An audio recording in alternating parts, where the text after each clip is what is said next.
Elbасы қолын байлаған, президентін жалған сайлаған, үкіметтің мәңгүрттер өзге тілде сайраған, тек бай оны ойлаған, жер анасын сатса да құлқындары тоймаған, халық кедей билік бай, ұры менен жемқор жайлаған, елім деген ерлерді түрмелерге торлаған, қос тіл менен қос билік ешбір елде болмаған.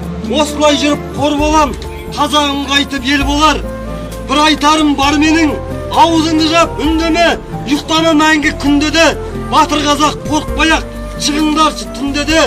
Патша жасап патшайым, ойламайтын жат жайын, айыппұлмен шешеме, міне басым қақтайын. Қорқытумен кереді, үнсіздікті дәріптеп, қайда батыр кешегі, айтатын зарын әріптеп.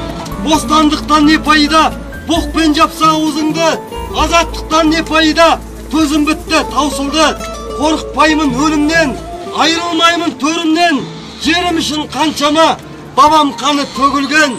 Керек емес патшасы, өз қалқына бойламас, керек емес елбасы, өз қалқына бойламас. Исатайша айтайын, Махамбеттей байқайын, естеймісің қалқыңның мұңлы зарлы айқайын.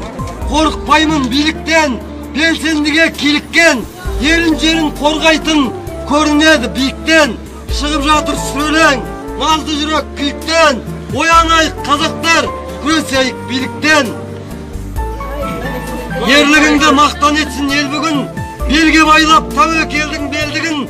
Белсенділер ақиқатты айтпаса, ойлаушы еді сенен басқа елдігін.